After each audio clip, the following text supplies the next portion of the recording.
Si Catherine Bernardo ay nalasing at tumalon sa swimming pool na nakapangtulog lang. Revelasyon ng kwento ni Catherine Bernardo sa kanyang bagong vlog sa YouTube tungkol sa nangyari sa kanya ng malasing sa El Nido.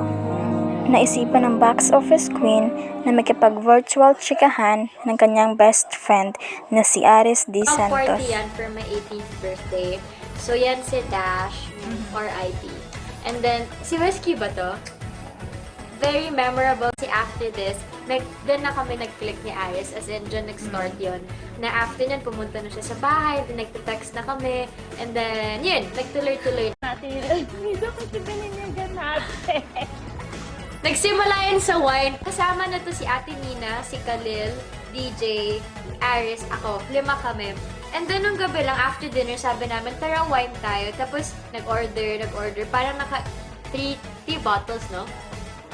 Nag-3 bottles ata kami nun. Tapos sobrang lakas ng wine. Tapos kami lang yung umiinom nun ni Aris. So, kaya ganyan, bumagsak. Tapos wala si DJ lang. Bumalik siya dun sa room.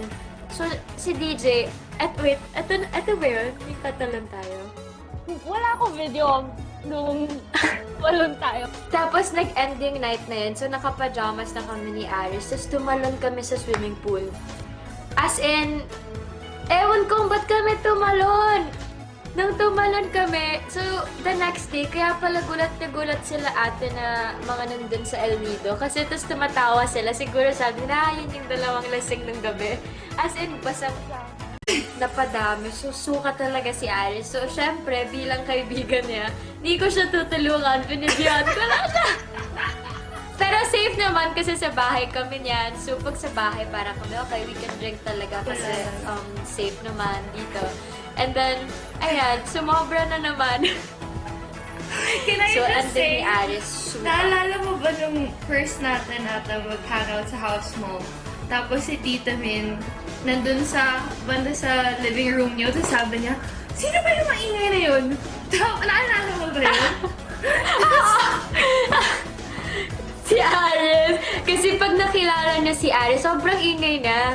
Tapos, ang arte-arte pa niya. So, parang si Mama, sino ba yan? Sino yung maingay na yun? Tapos yun, ngayon para na siyang anak din talaga ni Mama. And